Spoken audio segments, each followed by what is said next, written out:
여러분 반갑습니다. 스포츠 지도사 강의의 방선영입니다.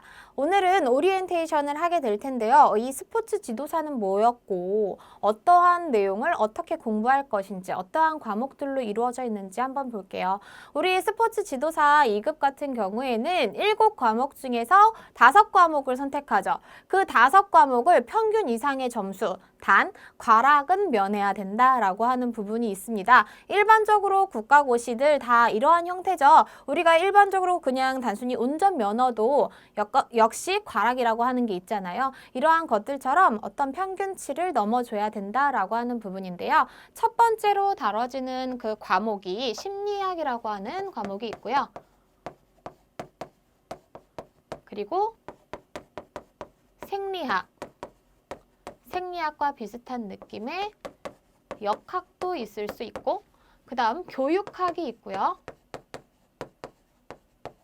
윤리가 있고, 스포츠 윤리, 그리고 한국 체육사가 있죠. 그리고 사회학이라고 하는 분야까지 나옵니다. 이렇게 전체적으로 7과목으로 나눠지는데요. 여기 교재에서 보시면 첫 번째로 나오는 게 심리학이라고 하는 것이 스포츠 심리학이 제1과목으로 이루어져 있어요. 이 스포츠 심리학은요.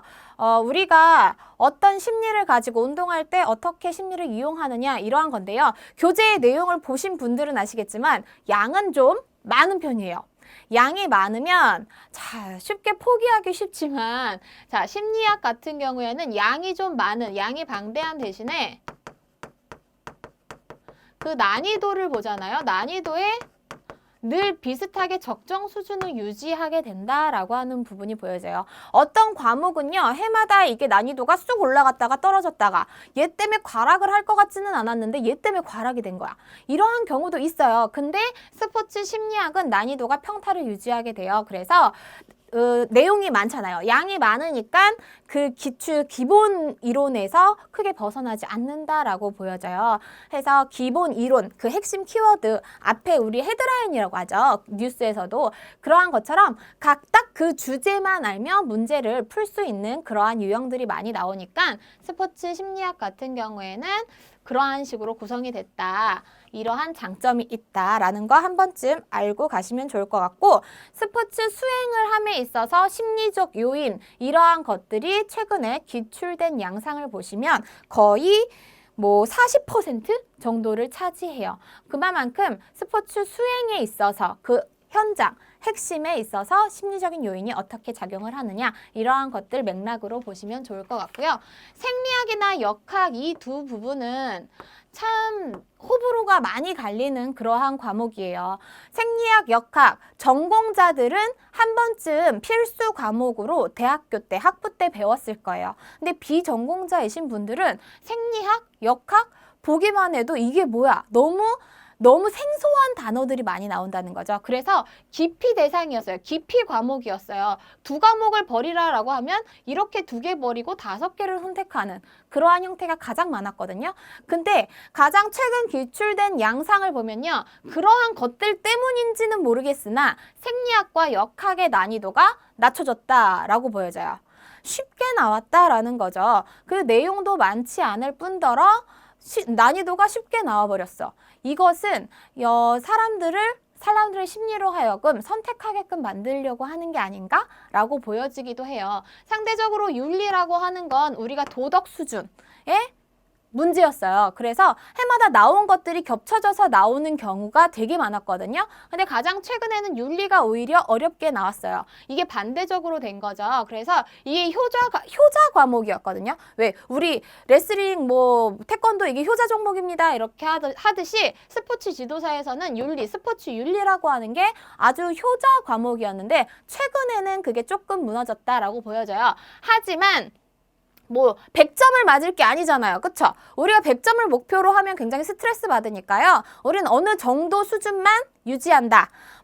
다 틀리라고 내는 문제는 그냥 틀리셔도 돼요. 다 틀리라고 내는 문제는 틀리셔도 되고, 다 맞추라고 내는 문제는 다 맞추시고, 변별력을 위해 내는 문제까지만 우리는 맞춘다라고 생각하시면 윤리 같은 것들도 아주 다 맞기 위해서는 윤리나 철학 이러한 것들에 관심이 굉장히 많은 분들이 다 맞을 수 있는 부분이지, 뭐 그렇다라고 해서 뭐 매년 중복적으로 나온 내용이 안 나온 건 아니거든요. 생소한 내용들이 갑자기 튀어나오는 경우도 있지만 그래도 윤리 같은 경우도 할만하다라는 것. 그리고 내년도에는 생리학, 역학 이러한 것들도 도전해 볼 만하다라고 저는 개인적으로 생각이 듭니다. 그리고 스포츠 교육학이라고 하는 건 그 현장에서의 지도 방법론 있죠.